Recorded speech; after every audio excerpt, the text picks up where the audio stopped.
This morning we are happy to bring you God's word. இந்த காலையிலும் கூட கர்த்தருடைய வார்த்தையை கொண்டு வருகிறதிலே நாங்கள் மிகுந்த மகிழ்ச்சி அடைகிறோம். And we've been waiting in God's presence and asking God and waiting on God for the word of God for the church. சபைக்கென்று கர்த்தருடைய வார்த்தைக்காக நாங்கள் காத்திருந்து ஜெபித்துக் கொண்டிருந்தோம். He always has a word for us. அவர் எப்பொழுதும் தம்முடைய வார்த்தையை அவர் அனுப்புகிற தேவனாய் இருக்கிறார். The Lord always ministered to us. ஆண்டவர் எப்பொழுதும் நம்மோடு கூட ஊழியம் செய்கிறவராய் அவர் இருக்கிறார். One thing we understand as we see this scenario. இந்த காரியங்கள் எல்லாம் நாம் பார்த்து கொண்டிருக்கும் பொழுது ஒரு காரியத்தை நாம் புரிந்து கொள்கிறோம். As you are worshiping God and praising God, seeking God in your houses. உங்களுடைய வீடுகளிலே நீங்கள் கர்த்தரை தேடி அவரை ஆராதித்துக் கொண்டிருக்கிறதான இந்த நாட்களிலே You're thinking you're doing it for your benefit. நீங்கள் யோசிக்கிறீர்கள் இது என்னுடைய நன்மைக்காக நான் கர்த்தரை ஆராதித்துக் கொண்டிருக்கிறேன் என்று சொல்லி. But I encourage you that you're doing it. It is a ministry unto God and it is a ministry unto people. நீங்கள் இப்படி ஆராதிக்கிறதான இந்த ஆராதனை இது ஆண்டவருக்கு செலுத்துகிறதான ஆராதனையா இருக்கிறது. அது மாத்திரமல்ல இந்த ஆராதனையின் மூலமாக நீங்கள் மற்ற ஜனங்களுக்கு ஊழியம் செய்கிறீர்கள். So nowadays without your knowledge God has made you a minister. நீங்கள் அறியாமலேயே தேவன் உங்களை ஒரு ஊழியக்காரராய் இந்த நாட்களிலே மாற்றி இருக்கிறார். A lot of time you try to escape from this calling. அநேக வேளைகளிலே இந்த அழைப்பிலிருந்து நாம் விலகி ஓட முயற்சி செய்து கொண்டிருப்போம். When pastor tells you, brother do this, sister do this, nowadays you're doing it. God has made you a minister in your own houses. நாம ஊழியக்காரர் நம்மை பார்த்து சகோதரனே இதை செய்யுங்க அதை செய்யுங்க என்று சொல்லும் பொழுது நாம் எப்படியாவது ஓடும்படியாக யோசிப்போம். ஆனால் கர்த்தர் இந்த நாட்களிலே உங்களை ஊழியங்களை செய்யும்படியாக இப்படி நீங்கள் ஆராதிக்கிற வேளையிலே மற்றவர்களுக்கு நீங்கள் ஊழியம் செய்யும்படியாக கர்த்தர் உங்களை வைத்திருக்கிறார். So what the Lord is telling you today, இன்றைக்கு கர்த்தர் உங்களிடத்தில் சொல்லக்கூடிய காரியம் என்ன? God is calling you to minister. கர்த்தர் நீங்களும் ஊழியம் செய்யும்படியாய் கர்த்தர் உங்களை அழைக்கிறார். God is glorified in the ministry. நீங்கள் செய்கிற ஊழியத்தின் மூலமாய் கர்த்தர் மகிமைப்படுகிறார். That is the work of God. அதுதான் தேவனுடைய கிரியையா இருக்கிறது. God wants us to do his work not just once in a week but every day. தேவன் தம்முடைய வேலையை ஊழியத்தை வாரத்திற்கு ஒரு நாள் செய்யும்படியாய் நம்மை அழைக்கவில்லை, தினந்தோறும் செய்யும்படியாய் நம்மை அழைத்திருக்கிறார். I hope you getting this. இந்த காரியத்தை நீங்கள் புரிந்து கொள்கிறீர்கள் என்று விசுவாசிக்கிறேன். This is not my message. இது என்னுடைய செய்தி அல்ல. But let us get ready. After this lockdown finish, we're going to serve God like we are serving like today. இந்த லாக்டவுன் காலம் முடிந்த பிற்பாடும் கூட இன்றைக்கு நாம் எப்படி கர்த்தரை ஆராதித்து ஊழியம் செய்கிறோமோ அப்படியே நாம் ஒவ்வொரு நாளும் அதை செய்ய போகிறோம். அதற்காக நான் கர்த்தரை ஸ்தோத்திரிப்போம். Take a notebook and write it down. We are going to do it from today. நாம் ஒரு நோட் புத்தகத்தை எடுத்து இன்றைக்கு எழுதி வைத்துக் கொள்வோம். நான் இன்றைக்கு எப்படி ஆராதிக்கிறேனோ ஒவ்வொரு நாளும் என் வீட்டிலே எப்படி துதி ஆராதனை இருக்கிறதோ அப்படியே இந்த லாக்டவுனுக்கு பிறகும் என்னுடைய வீட்டிலே இந்த துதி ஆராதனையின் மூலமாய் நான் மற்றவர்களுக்கு ஊழியம் செய்வேன் என்று எழுதி வைத்துக் கொள்ளுங்கள். So ultimately we are going to do ministry almost every day in some form. ஏதோ ஒரு விதத்திலே வருகிற நாட்களிலே நாம் தினந்தோறும் ஆண்டவருக்கு ஊழியம் செய்ய போகிறோம். And we are going to do his work. அவருடைய வேலையை நாம் செய்ய போகிறோம். Hallelujah. Hallelujah. And who will do his work? யார் அவருடைய வேலையை செய்வார்கள்? Is it only the duty of the pastors?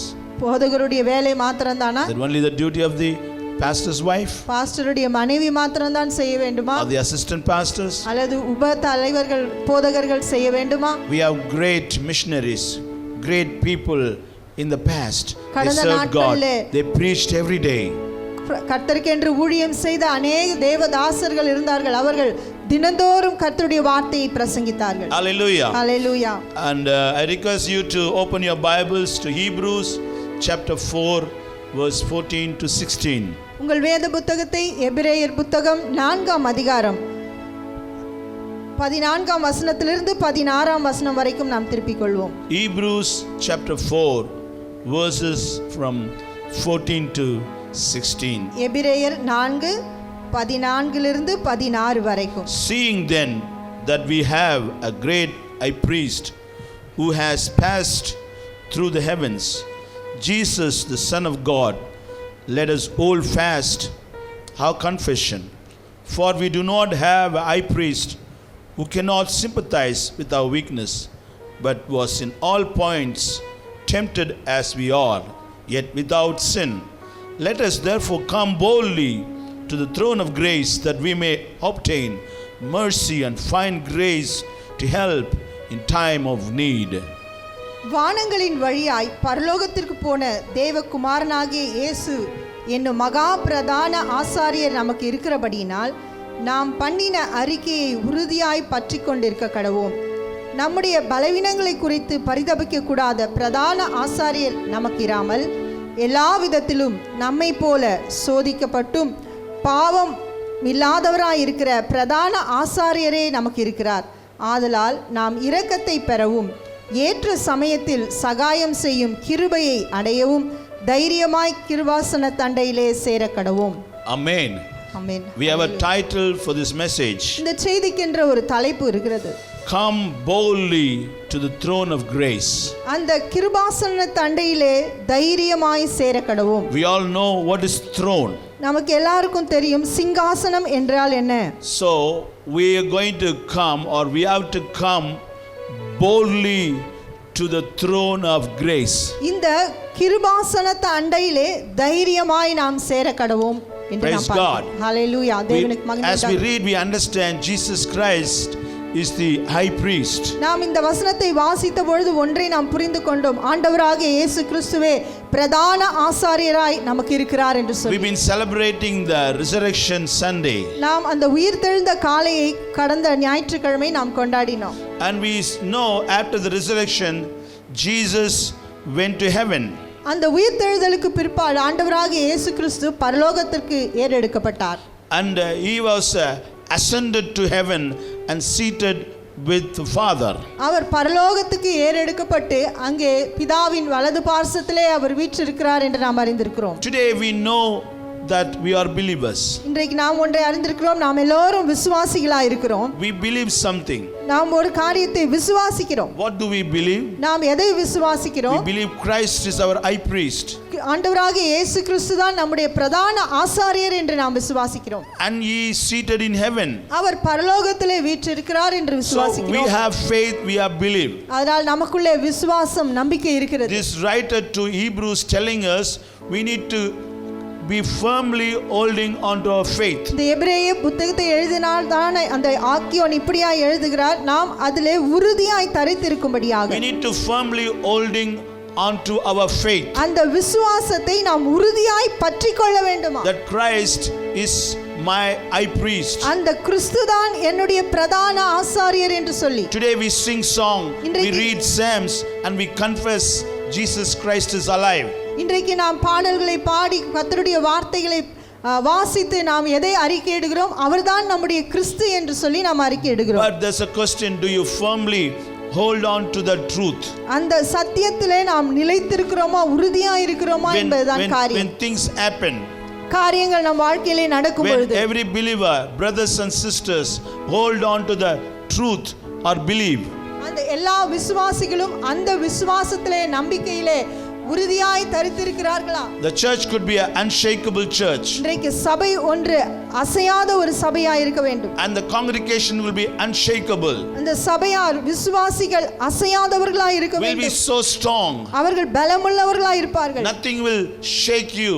எந்த காரியமும் அவர்களை அசைவுறச் செய்யாது. Because our faith is firm. ஏனென்றால் நம்முடைய விசுவாசமும் உறுதியாய் இருக்கிறது. Whatever we confess, we are holding on to it. நாம் எதையெல்லாம் அறிக்கையிடுகிறோமோ அவைகளை நாம் பற்றி பிடித்துக் கொண்டிருக்கிறோம். Glory to God. தேவனுக்கு மகிமை உண்டாகட்டும். And Hebrews chapter 10 எபிரேயர் 10ஆம் அதிகாரம் verse 23 says like this. 23ஆம் வசனம் இப்படியாய் சொல்லுகிறது. Let us hold fast the confession of our hope without wavering, for he who is promised is faithful.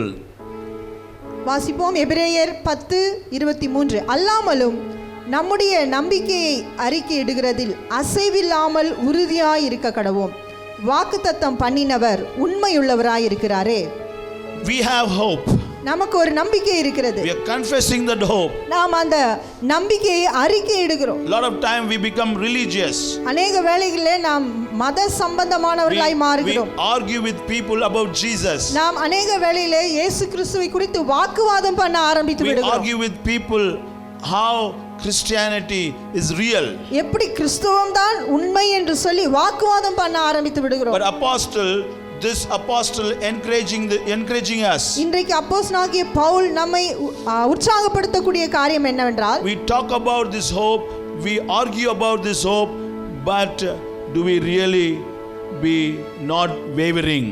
இப்படி நாம் அறிக்கையிடுகிறதான இந்த காரியத்திலே நாம் அசைவில்லாமல் இருக்கிறோமா என்பது உறுதியாய் இருக்கிறோமா என்று தான் அவர் கேட்கிறார். Hallelujah. Hallelujah. Bible says, "He who promised us is faithful."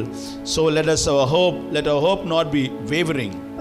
அவர் வாக்கு பண்ணினவர் உண்மையுள்ளவராய் இருக்கிறபடினாலே நம்முடைய நம்பிக்கை அசைவில்லாத ஒரு நம்பிக்கையாய் இருக்க கடவுது. Whatever comes, whatever goes, எந்த காரியம் வந்தாலும் போனாலும் our God and our faith on God could be growing stronger and stronger and stronger. நாம் கர்த்தர் மீது வைத்திருக்கிறதான அந்த விசுவாசம் ஒவ்வொரு நாளும் பலமுள்ளதாய் பலப்பட்டு கொண்டே இருக்க கடவுது. Hallelujah. Hallelujah. The believer is always the same in good time and the bad time, and he will have peace, he will have joy, he will be established firmly in the word of God.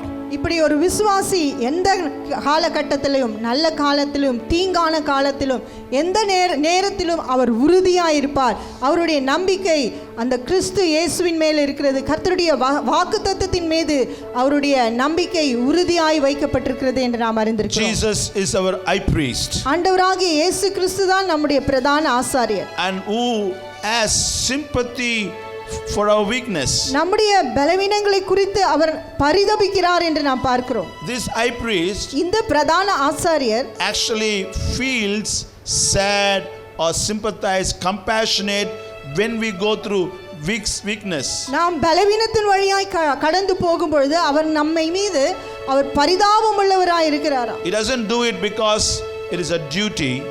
அவர் தம்முடைய கடமை என்பதனால அப்படி அவர் செய்யவில்லை. Lot of human priests would do this without compassion. அநேக மனுஷீக priest அல்லாத ஆசாரியர்கள் இப்படி யோசிப்பாங்க, ஒரு மனுஷீகத்திலே அவர்களுக்கு பரிதாபப்படுவார்கள். Because they may not go through the same experience of their followers or the believers or the flock. அவர்கள் ஏன் அப்படி செய்து கொண்டிருக்கிறார்கள் என்றால், அவர்கள் செல்லக்கூடிய அவர்களுடைய மந்தை செல்லக்கூடிய அந்த அனுபவத்துக்குள்ளே அவர்கள் செல்லவில்லை. Because they didn't have the problem the followers had. அவர்களை பின்பற்றுகிறதான அந்த அவர்கள் செல்லக்கூடிய பிரச்சனையை அவர்கள் அனுபவித்ததில்லை. What we try to tell you, இங்கே நாங்கள் சொல்லக்கூடிய காரியம் என்ன? and Jesus in all points he was tempted like we are. இங்கே நம்மை போல எல்லா விதத்திலும் அவர் சோதிக்கப்பட்டவர் என்று நாம் வாசிக்கிறோம். He was tempted like you and I. உங்களையும் என்னையும் போல அவரும் எல்லா விதத்திலும் சோதிக்கப்பட்டிருக்கிறார். When we go through trials and temptations and pain, how we feel, Jesus already went through these human sufferings. நாம் எப்படி ஒரு சோதனை பாடுகள் வேதனைகள் வழியாய் கடந்து போகும்பொழுது வேதனைப்படுகிறோமோ அப்படியே ஆண்டவராகிய இயேசு கிறிஸ்துவும் அவைகள் எல்லாவற்றிலும் அவரும் கடந்து போயிருக்கிறார். And the word of God says, கர்த்தருடைய வார்த்தை சொல்லுகிறது, yet he was without sin.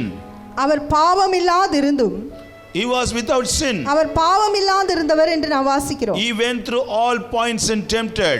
அவர் அப்படி இருந்தும் எல்லா விதத்திலும் நம்மை போல சோதிக்கப்பட்டார் என்று நாம் வாசிக்கிறோம். He was sinless. Our பாவமற்றவர். So this sinless high priest have compassion over you. பாருங்க, இந்த பாவமில்லாத அந்த பிரதான ஆசாரியர் உங்களை குறித்து அவர் அக்கறை உடையவராய் இருக்கிறார். You know, our high priest has power. Bible says he has climbed through the heavens and he is seated on the throne. அவர் நாம் வாசிக்கிறோம், அவர் பரலோகத்துக்கு ஏறி அங்கே சிங்காசனத்திலே அவர் வீற்றிருக்கிறவராய் இருக்கிறார். Hallelujah. Hallelujah. So what is your circumstances today? இன்றைக்கு உங்களுடைய சூழ்நிலை எப்படிப்பட்டதாய் இருக்கிறது? Jesus can understand your circumstances. உங்களுடைய சூழ்நிலையை இயேசு கிறிஸ்து புரிந்து கொள்ள முடியும். And he can understand your sufferings. உங்களுடைய வேதனைகள் அவரால் புரிந்து கொள்ள முடியும். Glory to God. தேவனுக்கு மகிமை உண்டாகட்டும். And now he is with all power, he is able to bless you and deliver you because he has compassion on you. அவர் சகல வல்லமை உள்ளவராய் இருக்கிறார். ஏனென்றால் அவர் உங்கள் மீது மனதுருக்கம் உள்ளவராய் இருக்கிறார். உங்களை விடுவிக்க அவர் வல்லவராய் இருக்கிறார். We are not going to a man for request. நாம் நம்முடைய மனுஷனிடத்திலே நாம் கடந்து செல்லவில்லை நம்முடைய விண்ணப்பங்களை எல்லாம் கொண்டு போகிறதுக்கு. We are going and we have faith to this wonderful God. இந்த அற்புதமான தேவனிடத்திலே நமக்கு ஒரு விசுவாசம் உண்டு. That's why I encourage you, my brothers and sisters, more than we trust in people, hope on people, expectation from people, we go to God because He is all powerful. He is able to answer you and deliver you. நாம் ஒரு மனுஷனிடத்திலே கடந்து போகாதபடிக்கு நமக்கு எல்லா பதிலையும் எல்லா நம்பிக்கையும் உடைய நம்முடைய தேவனிடத்திலே நாம் கடந்து போகிறோம். இந்த காலை நேரத்தில் நான் உங்களை உற்சாகப்படுத்துகிறேன். தேவனுடைய ஜனமே, சகோதர சகோதரிகளே, உற்சாகம் அடைங்க. நம்முடைய ஆண்டவர் மேகங்களுக்குள்ளாக வானங்களுக்குள்ளாய் அவர் கடந்து போய் அந்த கிருபையின் சிங்காசனத்தில் வீற்றிருக்கிறார். இன்னைக்கு மனுஷனிடத்தில் எதிர்பார்க்க வேண்டிய அவசியம் இல்லை. மனுஷன் கொடுப்பான், மனுஷன் செய்வான், இவர் செய்வாங்க, அவங்க செய்வாங்கன்னு நம்பிக்கை மனுஷன் மேலே வைக்காதபடி உற்சாகப்படுத்துறேன். மனதிருக்கம் உள்ள, ஹல்லேலூயா, இரக்கம் உள்ள, சுகத்தையும் ஆசீர்வாதத்தையும் கொடுக்கிற ஆண்டவரிடத்தில் நாம் கடந்து போவோம் என்றால் அவர் நம்மை குறித்த மனதிருக்கம் உள்ள, நமக்கு இறங்குகின்ற ஒரு பிரதான ஆசாரியராக இருக்கிறார். ஹல்லேலூயா. எனவே நாம் திடன் கொள்வோம். ஒருவேளை நமக்கு வருத்தம் இருக்கலாம், நமக்கு சுகம் வீணம் இருக்கலாம், நமக்கு பலவீனம் இருக்கலாம், நாம் பலவிதமான பசி பட்டினி வழியாய் சென்று கொண்டிருக்கிறோம். ஒருவேளை மற்ற விசுவாசிக்கு பல ஆசீர்வாதங்கள் இருக்கலாம், ஒருவேளை அவங்களுக்கு வீடு இருக்கலாம், அவங்களுக்கு கார் இருக்கலாம், அவங்களுக்கு பென்ஷன் இருக்கலாம், வசதி வாய்ப்புகள் இருக்கலாம். என்னிடத்தில் ஒன்றுமே இல்லை என்று சொல்வீர்களானால் ஆண்டவரும் ஒரு நாள் அப்படிப்பட்ட நிலையிலே கடந்து சென்றார். அவரும் ஒரு நாள் தனிமையில் இருந்தார், அவரும் ஆகாரம் இல்லாதவர் இருந்தார். ஆனால் இன்றைக்கு அவர் உங்களுடைய தேவைகளை சந்திக்க வல்லவராய் இருக்கிறார். Hallelujah. God is able to meet your needs. Don't think you are alone. தேவன் உங்களுடைய எல்லா தேவைகளையும் சந்திக்க வல்லவராய் இருக்கிறார். நீங்க யோசிக்காதீங்க நான் தனிமையா இருக்கிறேனே என்று சொல்லி யோசிக்க வேண்டாம். Hallelujah. Hallelujah. He understands all of your circumstances. உங்களுடைய சூழ்நிலைகள் எல்லாவற்றையும் அவர் புரிந்து கொண்டவராய் இருக்கிறார். He understands all of your circumstances. உங்களுடைய சூழ்நிலைகள் எல்லாவற்றையும் அவர் அறிந்திருக்கிறார். When you read verse 16, 16வது வசனத்தை நாம் வாசிக்கும் பொழுது, Hebrews chapter 4 verse 16, எபிரேயர் 4:16. So now we have the picture. நாம் இப்பொழுது ஒரு காரியத்தை கண்கூடாய் நாம் பார்த்து We கொண்டிருக்கிறோம். have a picture, we have a high priest. நமக்கு ஒரு பிரதான ஆசாரியர் உண்டு என்று நாம் எல்லோரும் இப்பொழுது He is seated அறிந்திருக்கிறோம். in heaven அவர் பரலோகத்தில் வீற்றிருக்கிறார். and he sympathizes over us. அவர் நம் மீது இரக்கமுள்ளவராய் இருக்கிறார். And he is sinless. அவர் பாவமற்றவராய் இருக்கிறார். Only sinless people can bless us. பாவமற்றவர்கள் தான் நம்மை Only ஆசீர்வதிக்க the முடியும். sinless God could bless you. பாவமில்லாத ஒரு தேவன் தான் நம்மை ஆசீர்வதிக்க So verse முடியும். 16 says, 16ஆம் வசனம் சொல்கிறது, Let us therefore come boldly to the throne of grace, that we may obtain mercy and find grace to help in time of need. ஆதலால் நாம் ஏற்ற இரக்கத்தை பெறவும் ஏற்ற சமயத்தில் சகாயம் செய்யும் கிருபையை அடையவும் தைரியமாய் கிருபாசன தண்டையிலே சேரக்கடவும். Hallelujah. Hallelujah. And God is telling you through this writer, with boldness you go to receive mercy. இங்கே ஆக்கியோன் இப்படியாய் சொல்லுகிறார், நாம் தைரியமாய் அந்த கிருபாசனத்திலே கடந்து சென்று அந்த கிருபையை நாம் பெற்றுக்கொள்வோம். So two things are emphasized here. இங்கே ரெண்டு காரியங்கள் வலியுறுத்தப்படுகிறது. What we need to get. நாம் எதை பெற்றுக்கொள்ள வேண்டும்? First we need to obtain mercy. நாம் முதலாவது இரக்கத்தை பெற்றுக்கொள்ள வேண்டும். Mercy. இரக்கம். We need to receive that. அதை நாம் பெற்றுக்கொள்ள வேண்டுமா? And we need to also find grace to help us. அந்த சமயத்திலே அந்த கிருபையை பெற்றுக்கொள்ள வேண்டும். Jesus said in wonderful parable example. ஆண்டவராகிய இயேசு கிறிஸ்து ஒரு உவமையை நமக்கு சொன்னார். Amazing example how a man received mercy. எப்படி ஒரு மனுஷன் கிருபையை பெற்றுக்கொண்டான் என்று சொல்லிய காரியத்தை பார்க்கிறோம். And Jesus was giving an example of the prodigal son. அங்கே கெட்ட குமாரனை குறித்ததான ஒரு சம்பவத்தை நாம் அறிந்திருக்கிறோம். In the story we know this second son took all his possessions and he left to a far country, lived a sinful life, lost all his possession. இந்த இளைய குமாரன் தன்னுடைய எல்லா சொத்துக்களையும் எடுத்துக்கொண்டு தூர தேசத்திற்கு போய் அவைகளை எல்லாவற்றையும் செலவழித்து விட்டு அவன் தன்னுடைய இஷ்டப்படியாய் வாழ்ந்தான் என்று நாம் பார்க்கிறோம். And he became almost like a beggar. ஒரு பிச்சைக்காரனை போல அவன் மாறினதை நாம் பார்க்கிறோம். He lost his money, his clothing, every wealth the father gave him. He lost everything. Now he came to a point of helplessness. இங்கே நாம் இளைய குமாரன் தன்னுடைய சொத்துக்களை இழந்தவனாக, ஆடையை கூட இழந்தவனாக, எல்லாவற்றையும் இழந்தவனாக, உதவியற்றவனாய் அவன் இருக்கிறதை நாம் இப்பொழுது பார்க்கிறோம். So what this person need is mercy. இப்பொழுது அந்த மனுஷனுக்கு என்ன தேவை? ஆண்டவருடைய கிருபை. Somebody could give him food. யாராவது அவனுக்கு ஆகாரம் கொடுப்பார்களா என்று யோசிக்கிறான். Somebody will receive him in his house. யாராவது அவனை தன்னுடைய வீட்டுக்குள்ளே ஏற்றுக்கொள்வார்களா? And he was expecting everywhere, but nothing happens. எல்லா இடத்திலேயும் அவன் தேடி பார்க்கிறான், ஆனால் ஒன்றும் அவனுக்கு வாய்க்கவில்லை. He tried all the human effort to look everywhere, nothing happening. தன்னுடைய மனுஷீக பலத்தினாலே எல்லா இடத்திலேயும் அவன் பார்த்து சோதித்து பார்த்தான், அவனுக்கு ஒன்றும் கிடைக்கவில்லை. Down and down and down. அவனுடைய நிலைமை இன்னும் மோசமாகி கொண்டே போனது. He lost everything. அவன் எல்லாவற்றையும் இழந்து போய்விட்டான். Seems like he doesn't have anything in his hands. அவனுடைய கரங்களிலே ஒன்றும் இல்லாதவனாய் போய்விட்டான். And Bible says, வேதம் இப்படியாய் சொல்லுகிறது, he was thinking about a place where he could receive mercy.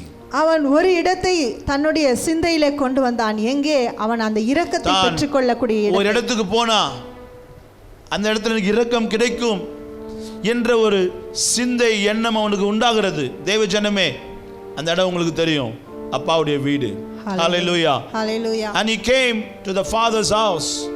அவன் தன்னுடைய அந்த அப்பாவுடைய வீட்டிற்கு வந்தான், தகப்பனுடைய வீடு. The father was waiting there to give him, show him that mercy. அங்கே தகப்பன் அந்த மகனுக்கு இரக்கத்தை காண்பிக்கும்படியாக காத்து கொண்டிருக்கிறதை பார்க்கிறார். Waiting to give it to him. அவருக்கு கொடுக்கும்படியாக அந்த இரக்கத்தை கொடுக்கும்படியாக காத்து கொண்டிருக்கிறார். Heavenly Father is waiting to give it to you. Jesus is waiting to give it to you. இன்றைக்கு நாம் ஒன்றை அறிந்திருக்க வேண்டும், பரலோகத்தில் இருக்கிற ஆண்டவராகிய இயேசு கிறிஸ்து கூட அந்த இரக்கத்தை கொடுக்க நமக்காய் காத்து கொண்டிருக்கிறார். So he came and said, Father, I have sinned against heaven. அங்கே அந்த இளைய குமாரன் வந்து தகப்பனிடத்திலே சொன்னான், நான் பரத்துக்கு விரோதமாய் பாவம் செய்தேன். Father, I sinned against you. உமக்கு விரோதமாய் பாவம் செய்தேன். Even before he confessed his sins, அவன் அந்த தன்னுடைய பாவங்களை அறிக்கை செய்வதற்கு முன்பதாக, Father said, தகப்பன் சொன்னார், he shouted, he called out all the servants. தன்னுடைய வேலைக்காரர்கள் எல்லாரையும் அழைத்தார். Hallelujah. Hallelujah. And he told them, அவர்களை பார்த்து சொன்னார், put a garment upon him. அவனுக்கு நல்ல வஸ்திரத்தை கொடுங்கள். Give him a ring.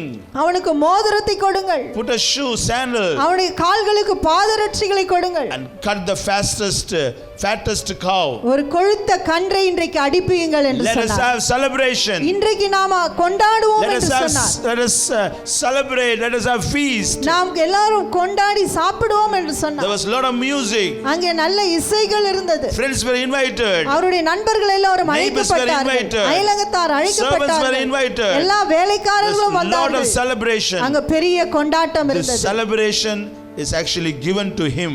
அந்த கொண்டாட்டம் யாருக்கு? அந்த இளைய குமாரனுக்கு என்று கொடுக்கப்பட்டது. This fatted calf was given to him. அந்த கொழுத்த கன்று அந்த இளைய குமாரனுக்கு என்று கொடுக்கப்பட்டது.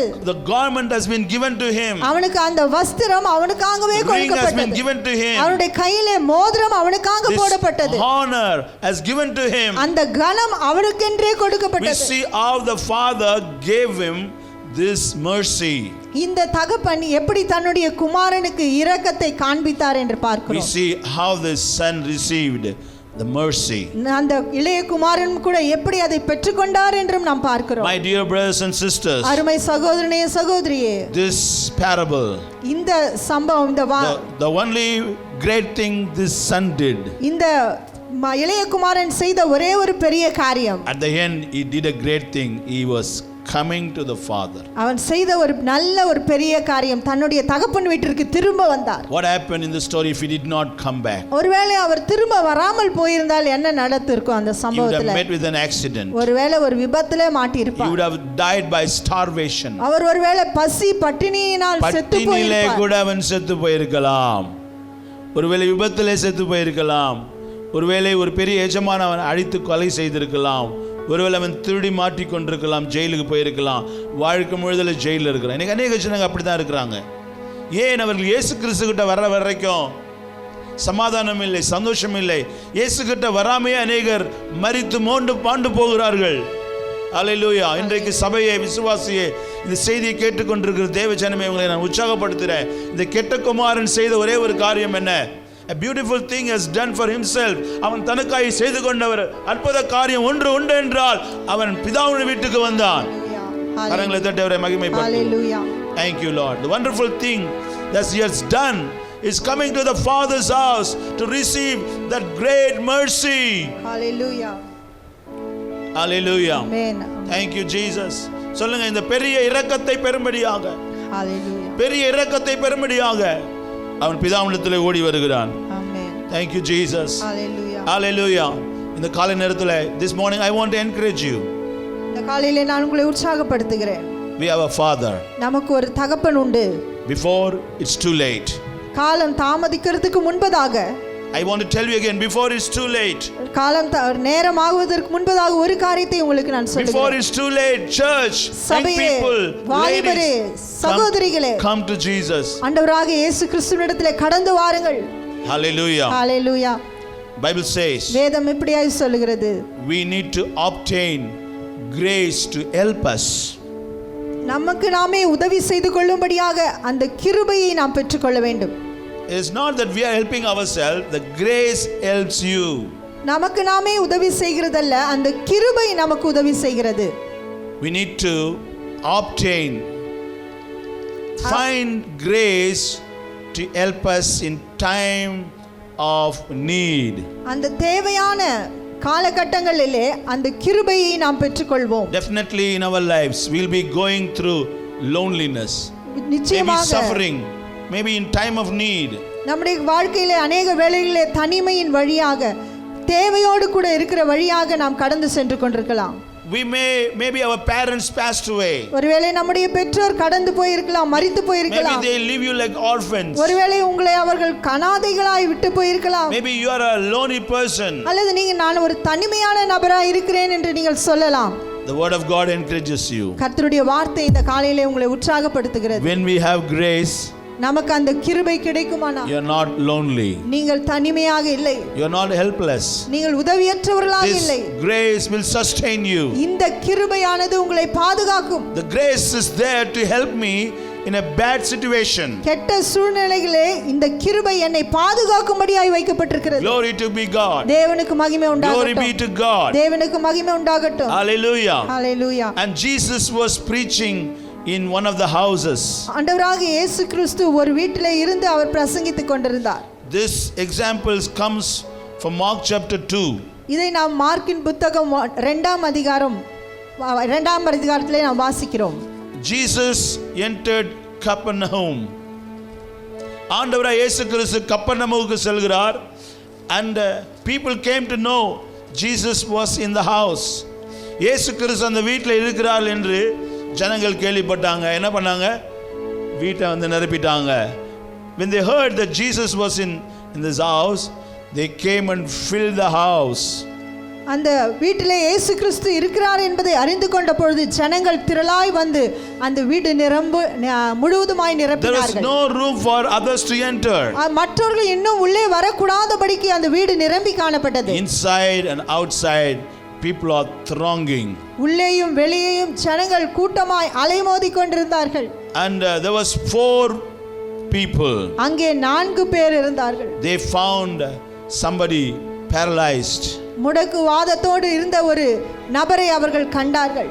What they did, these 4 people went and carried this paralytic man to Jesus, but they could not bring inside because it was full of people.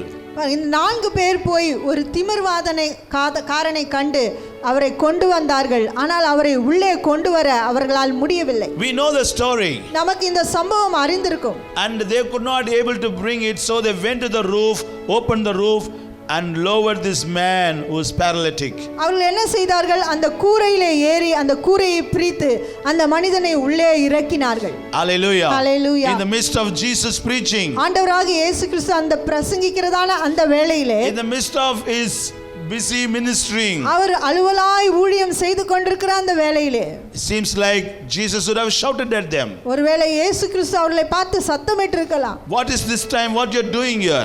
இந்த நேரத்தில் என்ன செய்து கொண்டிருக்கிறீர்கள் என்று If you கேட்டிருக்கலாம். tell me I could come and heal this man after this meeting, நீங்கள் சொல்லி இருந்தால் இந்த கூட்டம் முடிந்த பிற்பாடு அவர்களை வந்து நான் சந்தித்து சுகமாக்கி இருப்பேனே. but it was in the program of Jesus. ஆனால் அது அந்த காரியமும் இயேசுவின் நிகழ்ச்சி நிரலிலே இருந்தது. Bible says, வேதம் இப்படியாய் சொல்கிறது, when he came, this man was lowered and brought before Jesus.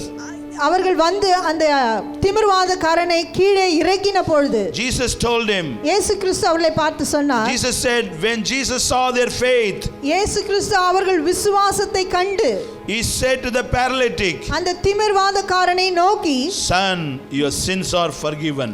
மகனே, உன் பாவங்கள் உனக்கு மன்னிக்கப்பட்டது என்றார். Son, your sins are forgiven.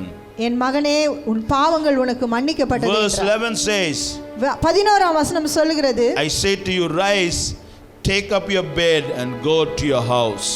நீ எழுந்து உன் படுக்கையை எடுத்துக்கொண்டு உன் வீட்டிற்கு போ என்று சொல்லுகிறேன் என்றார். Immediately that man was healed from paralyzed. உடனே அவன் எழுந்து தன் படுக்கையை எடுத்துக்கொண்டு எல்லோருக்கும் முன்பாக போனான் என்று நாம் வாசிக்கிறோம். Jesus, Bible says, Jesus saw their faith. இயேசு கிறிஸ்து அவருடைய விசுவாசத்தை கண்டார். He saw their faith and healed this man.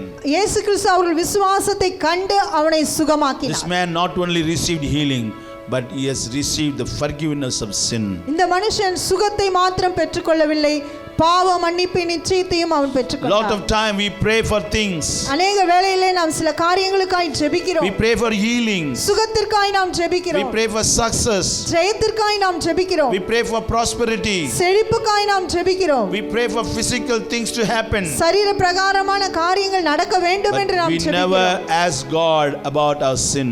அநேக வேளைகளிலே நம்முடைய பாவத்தை குறித்து ஆண்டவரிடத்தில் ஒன்றும் கேட்பதில்லை. Jesus always told people, ஆண்டவராகிய இயேசு கிறிஸ்து எப்பொழுதும் ஜனங்களை பார்த்து சொன்ன காரியம், your sins could be forgiven. உன்னுடைய பாவங்கள் மன்னிக்கப்பட்டது, Sin no more. இனி பாவம் செய்யாதே.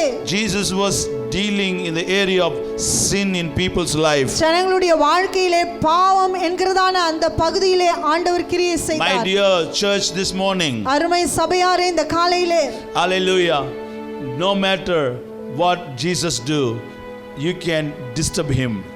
இயேசு கிறிஸ்து எப்படிப்பட்ட அலுவலாய் இருந்தாலும் நீங்கள் போய் அவரை டிஸ்டர்ப் பண்ணலாம். அவர் எந்த போய் ஊழியமோ நடுவுல போகலாம். எந்த கூட்டமோ நடத்தியிருந்தாலும் நீங்க அவரை போய் சந்தித்து கிருபையை நீங்கள் பெற்றுக்கொள்ளலாம். Hallelujah. You are able to meet to Jesus anytime. ஆண்டவராகிய இயேசு கிறிஸ்துவை எந்த நேரத்திலும் நீங்கள் போய் சந்திக்கலாம். What we understand from this story, இந்த சம்பவத்திலிருந்து நாம் எதை புரிந்து what we கொள்கிறோம்? understand from this parable, இந்த சம்பவத்திலிருந்து, இந்த காரியத்திலிருந்து எதை நாம் புரிந்து கொள்கிறோம்? real incident. இந்த உண்மை சம்பவத்திலே, Hallelujah. Hallelujah. He has time for you. அவர் உங்களுக்கென்று ஒரு நேரத்தை வைத்திருக்கிறார். This writer to the Hebrews எபிரேயருக்கு எழுதினதான அந்த ஆக்கியோன் இப்படியாய் is சொல்லுகிறார், telling us to find his grace to help us in time of need. ஏற்ற காலத்திலே நாம் இரக்கம் பெற அந்த கிருபாசன தண்டையிலே நாம் சேர கடவோம் We என்று know வசனம் that we சொல்லுகிறது. are in the days of grace. நாம் அறிந்திருக்கிறோம், நாம் இந்த கிருபையின் காலகட்டத்திலே வாழ்ந்து கொண்டிருக்கிறோம். So let us not wait till the time finish. இந்த கிருபையின் காலம் முடிகிற வரைக்கும் நாம் காத்து கொண்டில்லாதபடி, Let us not wait that we can get old and come to God. நான் இன்னும் எனக்கு வயதான பிற்பாடு நான் ஆண்டவரிடத்தில் வருகிறேன் என்று இன்னும் நாம் தாமதிக்காதபடிக்கு, Today church should rise and bring people who are like paralytic and bring to the Lord. இன்றைக்கு சபை எழும்பி இப்படி திமிர்வாதத்தோடு கூட படுத்து கொண்டிருக்கிற அநேகரை சபைக்கு நாம் கொண்டு வர வேண்டும். What we need is grace. இன்றைக்கு நமக்கு என்ன வேண்டும்? அந்த கிருபை நமக்கு வேண்டும். When we humble ourselves, He is ready to give us His grace. நாம் நம்மை தாழ்த்தும் பொழுது அவர் தம்முடைய கிருபையை அளிக்க அவர் வல்லமை உள்ளவராய் இருக்கிறார். When we ask God for grace, He will give us His grace. நாம் அவரிடத்திலே நாம் கிருபையை வேண்டிக் கொள்ளும் பொழுது நிச்சயமாய் அவர் கிருபையை கொடுப்பார். And Jesus is full of grace to the people who approached Him. இயேசு கிறிஸ்துவினிடத்திலே வந்த யாவருக்கும் அவர் கிருபை நிறைந்தவராகவே இருந்தார். We need to understand you are a family of God. நீங்கள் ஒன்றை புரிந்து கொள்ள வேண்டும், நீங்கள் தேவனுடைய குடும்பமாய் இருக்கிறீர்கள். Nothing will shake me when I am in the favor of God, grace of God. நான் தேவனுடைய கிருபையிலே அவருடைய தயவிலே இருக்கும் பொழுது ஒன்றும் என்னை அசைக்க முடியாது. Hallelujah. Hallelujah. Do you believe with me? நீங்கள் என்னோடு கூட விசுவாசிக்கிறீர்களா? Do you believe with me? என்னோடு கூட சேர்ந்து Can you விசுவாசிக்கிறீர்களா? cry out to God for grace? தேவனுடைய கிருபைக்காக நீங்கள் அவரை நோக்கி சத்தமிட முடியுமா? The world is full of sin. இன்றைக்கு உலகம் பாவத்தினால் நிரம்பி இருக்கிறது. The world is full of sickness because of sin. இன்றைக்கு உலகம் வியாதியினால் நிரம்பி இருக்கிறது பாவத்தின் நிமித்தமாக. The world is full of curse. இன்றைக்கு உலகம் சாபத்தினால் நிறைந்திருக்கிறது. Who is the hope for these people? இந்த ஜனங்களுக்கு யார் நம்பிக்கை இருக்க Like முடியும்? these 4 people brought this man to Christ. இந்த 4 பேர் கிறிஸ்துவண்டை கொண்டு வந்தது போல Today church need to go out of the walls. இன்றைக்கு சபை இன்றைக்கு சுவர்களை விட்டு வெளியே கடந்து செல்ல வேண்டும். We need to go out and bring people to Christ. இன்றைக்கு நாம் வெளியே கடந்து போய் இயேசு கிறிஸ்துவண்டையிலே ஜனங்களை கொண்டு வர வேண்டும். God see your unity. ஆண்டவராக இயேசு கிறிஸ்து உங்களுடைய ஒற்றுமையை அவர் பார்க்கிறார். God honors your faith. உங்களுடைய விசுவாசத்தை அவர் கனப்படுத்துகிறார். How do you bring people to Christ? நீங்கள் கிறிஸ்துவண்டையிலே எப்படி ஜனங்களை கொண்டு There வருகிறீர்கள்? are ways that you can approach to them.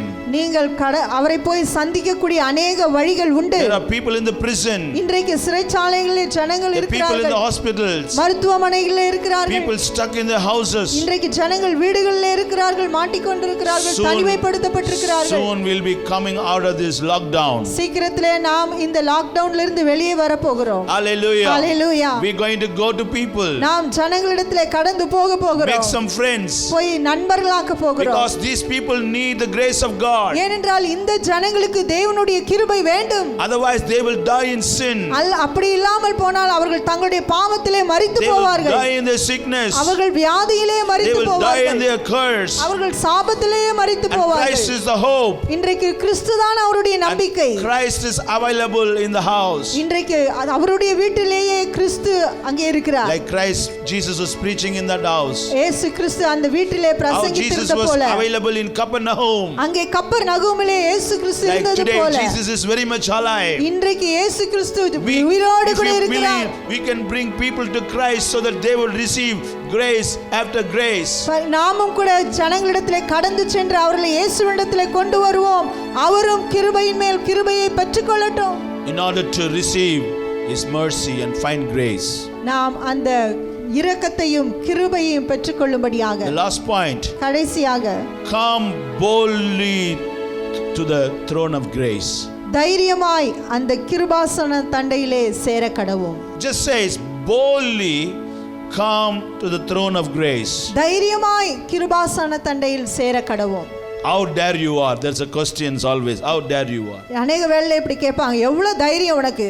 We need to have this guts, boldness to come to Christ. நாம் கிறிஸ்துவினிடத்திலே வருவதற்கும் நமக்கு தைரியம் உள்ளவர்களாய் கடந்து வர வேண்டும். Hallelujah. Hallelujah. It takes humility. அது ஒரு தாழ்மை அதற்கு It வேண்டும். takes that hunger. அது ஒரு பசி அதற்கு It தேவை. takes that you understand your situation and you need Christ desperately. உங்களுடைய சூழ்நிலையை புரிந்து கொண்டு கிறிஸ்து எனக்கு நிச்சயம் வேண்டும் என்ற அந்த உறுதி வேண்டும். Somebody says ஒருவர் இப்படியாய் சொன்னார், Christianity is the religion of free access to God. கிறிஸ்துவம் என்பது கடவுளிடத்திலே செல்லக்கூடிய ஒரு நல்ல வழி, சுலபமான வழி என்று சொன்னார். A free access, இலவசமான வழியை உண்டு பண்ணுகின்ற ஒரு மார்க்கமாய் கிறிஸ்தவம் காணப்படுகிறது. Hallelujah. Hallelujah. Christ is inviting any creed, any caste, any people from any background. கிறிஸ்து இன்றைக்கும் கூட எந்த பின்னணியத்திலையும் எந்த மார்க்கத்திலையும் எந்த மதத்திலையும் இருந்தாலும் அவர்களை தம்மிடமாய் அவர் அழைக்கிறார். Hallelujah. Hallelujah. Today we are in a season இன்றைக்கு நாம் ஒரு காலகட்டத்தில் இருக்கிறோம். It's an acceptable time. இந்த ஒரு ஏற்ற வேளையாய் இருக்கிறது. We can boldly come to Christ. நாம் தைரியத்தோடு கிறிஸ்துவினிடத்திலே கடந்து to get வருவோம். the help. அந்த உதவியை பெற்றுக்கொள்ளும்படியாக. Hebrews 10:35 says, எபிரேயர் 10:35 இப்படியாய் சொல்கிறது. Therefore, do not cast away your confidence, which has great reward. ஆகையால் மிகுந்த பலனுக்கு ஏதுவான ஆகையால் மிகுந்த வாசிங்க பலனுக்கு ஏதுவான உங்கள் தைரியத்தை விட்டுவிடாதிருங்கள். Today, church, we need that confidence, that guts to come to Christ. When we do that, there's a great reward. இன்றைக்கு சபையே நமக்கு ஒரு மிகுந்த தைரியம் நமக்கு வேண்டும். நாம் தைரியத்தோடு காரியங்களை செய்யும் பொழுது, approach God with confidence, நாம் அந்த தைரியத்தோடு அந்த தேவனை நாம் சந்திக்கும் பொழுது, you say, I have sin in me. எனக்குள்ளே பாவம் இருக்கிறது. You may say, I have curse in me. ஒருவேளை நீங்கள் சொல்லலாம், எனக்குள் சாபம் இருக்கிறது. I have difficulty in me. எனக்குள்ளே பல கஷ்டங்கள் இருக்கிறது. But encourage you to have confidence and come to God boldly. ஆனால் தைரியத்தோடு நம்பிக்கையோடு அந்த ஆண்டவரிடத்திலே கடந்து வாருங்கள். We have grace.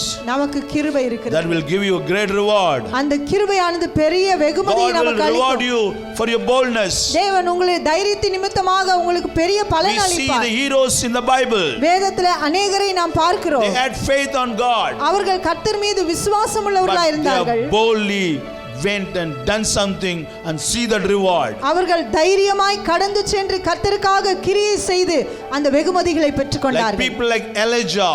எலியாவை போன்றவர்கள். He was man like us. அவர் நம்மை போன்ற ஒரு பாடுள்ள மனுஷன் என்று பார்க்கிறோம். But he went to the king Ahab. ஆனால் ஆகாமினிடத்திலே அவர் கடந்து சென்றார். He told them, come on, bring all the prophets of Baal. பாகால் தீர்க்கதரிசிகளை எல்லாரையும் கொண்டு வாருங்கள் என்று சொன்னார். Bring all of them to the Mount Carmel. அந்த கர்மேல் மலைக்கு அவர்களை எல்லாரும் கொண்டு வாருங்கள். And we are going to sacrifice. நாம் அங்கே பலியிடுவோம். Let them sacrifice. முதலாவது அவர்கள் பலியிடட்டும். Also I will sacrifice to the God of Israel. நான் இஸ்ரவேல் தேவனுக்கு நானும் பலியிடுவேன். My dear brothers and sisters, அருமை சகோதரனே சகோதரியே, he is entering the presence of God with boldness. அவர் தைரியத்தோடு தேவனுடைய பிரசன்னத்துக்குள்ளே கடந்து வந்தார். And the prophets of Baal were sacrificing also. அங்கே பாகால் தீர்க்கதரிசிகளும் தங்களுடைய பலிகளை செலுத்தினார்கள். They cut their offerings. அவர்கள் தங்களுடைய பலிகளை வெட்டினார்கள். They put it on it. அந்த அக்கினியின் மீது வைத்தார்கள். They cry out to their God. அவர்கள் தேவனை நோக்கி அவர்கள் கதறினார்கள். அவங்க கடவுளை நோக்கி கூப்பிட்டாங்க. Nothing happens. ஒன்றும் நடக்கவில்லை. Nothing happens. ஒன்றும் நடக்கவில்லை. They cried and cried all day till noon. மதியம் வரைக்கும் அவர்கள் கதறினார்கள், சத்தமிட்டார்கள். Nothing happens. ஒன்றும் நடக்கவில்லை. And you know what? Elijah was ridiculing them. எலியா என்ன செய்தார்? அவர்களை கேலி செய்தார். Your God might have gone for a trip. ஒருவேளை உங்களுடைய தேவன் பிரயாணம் போயிருப்பாரோ. Even he might have gone to a toilet. அல்லது ஒரு டாய்லெட் கூட போயிருப்பாரோ. He was ridiculing them. அவர்களை கேலி பண்ணார். He was a man of boldness. அவர் தைரியம் உள்ள ஒரு நபராக இருந்தார். He was a man of challenge. அவர் சவால் நிறைந்தவராக இருந்தார். At the end he said, this is my time. இப்போ கடைசியாக சொன்னார், இப்பொழுது என்னுடைய நேரம். Oh, the God of Israel. நான் இஸ்ரவேல் தேவனை நோக்கி கூப்பிட போகிறேன். If he repaired that altar. அந்த பலிபீடத்தை செப்பனிட்டார் என்று பார்க்கிறோம். And he brought that animal. அந்த மிருக ஜீவனை அது மேலே வைத்தார். There's a lot of water poured on that sacrifice. அந்த பலியின் மீது பலிபீடத்தை சுற்றிலுமே தண்ணீரினால் நிரப்பப்பட்டது. And he knelt down. அவர் முழங்கால் படியிட்டார். With boldness he entered God's presence. அவர் தைரியத்தோடு தேவனுடைய பிரசன்னத்துக்கு கடந்து சென்றார். With boldness he asked God. தைரியத்தோடு ஆண்டவரிடத்தில் கேட்டார். Send the fire. அக்கினியை அனுப்பும்படியாய் கேட்டார். You know, God answered him fire. தேவன் அந்த அக்கினியின் மூலமாய் பதிலை கொடுத்தார். God answered Elijah by fire. அக்கினியின் மூலமாய் எலியாவுக்கு தேவன் பதில் கொடுத்தார். Fire of God came down. அந்த அக்கினி கீழே இறங்கி வந்தது. Just burned the whole offerings. God accepted it. பலியை அது அங்கீகரித்ததை நாம் பார்க்கிறோம். We see a great victory. அங்கே ஒரு பெரிய ஜெயத்தை நாம் பார்க்கிறோம். Today, my brothers and sisters, இன்றைக்கு அருமை சகோதரனே சகோதரியே, what we understand from Elijah's ministry and sacrifice, அந்த எலியா தீர்க்கதரிசியினுடைய பலியிலிருந்து அவருடைய ஊழியத்திலிருந்து எதை நாம் பார்க்கிறோம்? we see great step of boldness. அங்கே ஒரு பெரிய தைரியத்தின் படியை நாம் பார்க்கிறோம். When we move with boldness, நாம் தைரியத்தோடு கடந்து செல்லும் பொழுது we can see the difference between the Almighty God அந்த தேவனிடத்தில் இருக்கிற ஒரு வித்தியாசத்தை நாம் பார்க்க முடியும். between the God of the ages. இந்த உலகத்தில் உள்ள தேவர்களுக்கு இருக்கக்கூடிய வித்தியாசத்தை நாம் பார்க்க முடியும். எலியாவை போல நீங்களும் நானும் தைரியம் உள்ளவங்களா ஊழியம் செய்தா ஜீவனுள்ள தேவனுக்கும் அந்நிய தேவர்களுக்கும் ஒரு வித்தியாசத்தை நம்ம காண்பிக்க முடியும். Hallelujah. Can you believe with me? என்னோடு கூட நீங்க Can you விசுவாசிக்கிறீங்களா? believe with me? என்னோடு We need விசுவாசிக்கிறீங்களா? to go to God in boldness. நாம் கர்த்தரிடத்திலே தைரியமாய் Not நாம் only சேர God is கடவோம். glorified, தேவன் மாத்திரம் மகிமைப்படவில்லை, but we see a big difference. அதிலே ஒரு பெரிய வித்தியாசத்தை நாம் காண He முடியும். was proving there was a God in Israel. இஸ்ரவேலிலே ஒரு தேவன் உண்டு என்பதை Do you know- எலியா காட்டினார். Do you know you have a God in you? உங்களுக்கு தெரியுமா உங்களுக்குள்ளே ஒரு Do you தேவன் know உண்டு? that you have Jesus in you? உங்களுக்குள்ளே இயேசு இருக்கிறார் Do you know உங்களுக்கு தெரியுமா? there is a God for the church? சபைக்கென்று ஒரு தேவன் உண்டு உங்களுக்கு Do you தெரியுமா? know there is a God for Christians? கிறிஸ்தவர்களுக்கென்று ஒரு தேவன் உண்டு. Hallelujah. Hallelujah. He is God of everybody. அவர் எல்லோருக்கும் உரிய தேவனாய் He has இருக்கிறார். given us that boldness அவர் நமக்கு அந்த தைரியத்தை கொடுத்திருக்கிறார். to approach him. அவரை போய் சந்திக்கும்படியான தைரியம். No matter what is your situation is. உங்களுடைய சூழ்நிலை எப்படிப்பட்டதா இருந்தாலும் I பரவாயில்லை. encourage you. உங்களை உற்சாகப்படுத்துகிறேன். Humble yourself. உங்களை நீங்கள் தாழ்த்துங்கள். There is a season for it. அதற்கென்று ஒரு ஏற்ற சமயம் Let us இருக்கிறது. not delay. அந்த சமயத்திலே நாம் Let us தாமதிக்காதபடிக்கு not delay coming boldly to the presence of God. நாம் தாமதிக்காதபடிக்கு தைரியத்தோடு அந்த கிருபாசன தண்டையிலே நெருங்குவோம். Church, shall we close our eyes? சபையாரே நாம் கண்களை If you மூடுவோம். want, you can stand up on your feet. ஒருவேளை நீங்கள் எழுந்தும் கூட நிற்கலாம். We have a high priest நமக்கு ஒரு பிரதான ஆசாரியர் உண்டு. that he loves you. அவர் உங்களை நேசிக்கிறார். ஒருவராய் பெரிய அதிசயம் செய்பவர், கரங்களை உயர்த்தி பாடுவோமா? சேரக்கூடாத ஒளியில் இருப்பவர், உமக்கு உதவி தேவையில்லை, நீரே பெரியவர், கரத்தின் வல்லமை எல்லாம் செய்து முடிக்கும், உமக்கு உதவி தேவையில்லை, நீரே பெரியவர், கரத்தின் வல்லமை எல்லாம் செய்து முடிக்கும். ஜெபித்தால் விழுந்து நிற்கும். நீ சொல்லும்போது பிறந்த கடன் ஒன்று சேரும், நீ மூச்சு விட்டால்